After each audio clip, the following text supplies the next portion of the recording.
রসুলকে দেখছেন, আবার জায়গায় চলে গেছেন, ঘুমের থেকে উঠছেন তো জাবের রাদিয়াল্লাহু তাআলা আনহু বলতেছে, ইয়া রাসূলুল্লাহ দেখলাম তো দেখলাম কি? বলে কি দেখছিস? বলে ওই গাছ মানুষের মতো হাঁটতে হাঁটতে আসছে, আপনার মাথার কাছে দাঁড়ায়া আবার মানুষের মতো হাঁটতে হাঁটতে চলে গেছে।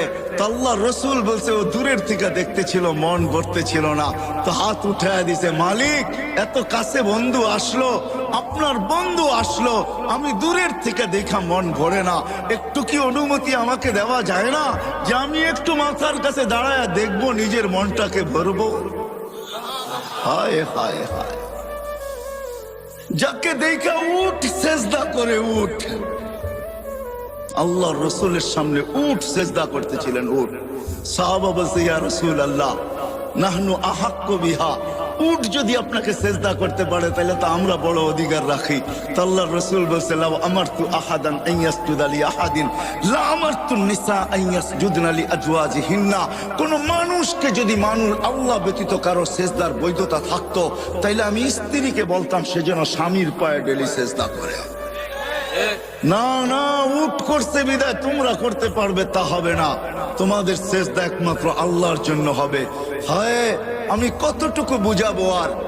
হালিমা সাদিয়া যখন উঠছেন আল্লাহর রসুলকে গাদার উপরে নিয়া, তো যাইতেছিলেন নিজের এলাকার দিকে, গাদা ঘুরা গেছে বাইতুল্লাহর দিকে, ঘুরা এক সেজদা লম্বা, দ্বিতীয় সেজদা আরো লম্বা, তৃতীয় সেজদা আরো লম্বা। গাদাকে জিজ্ঞাসা করছে হালিমা, আরে এত লম্বা লম্বা সেজদা, সবাই চলে যেতেছে, আমি যাব না। আমি সেজদা দিব না তো দিব না কেন?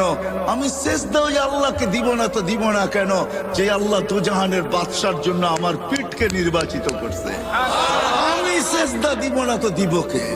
ওই মুহাম্মাদুর রাসূলুল্লাহ।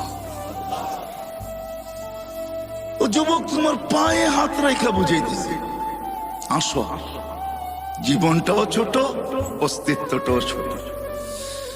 আল্লাহ মুকুট দিচ্ছেন হাজারো, সম্পর্ক গুলাই এক একটা মুকুট, আর উদ্দেশ্য মালিককে পাওয়া, আর পাওয়ার জন্য সহজ পদ্ধতি মুহাম্মাদুর রাসূলুল্লাহ। একটা ক্যারিয়ার ধরেই বসে থাকেন, একটা। আমি প্রমাণ দেখাইতেছি। আপনারা ইয়ামান যান নাই, আপনার ওয়াইস কুরনির নাম জানেন, ওয়াইস কারনি এটার নাম জানেন, ঠিক না?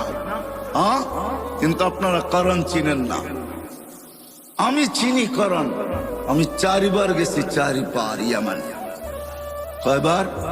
টানা 4 বার গেছি, আমি জানি করণ।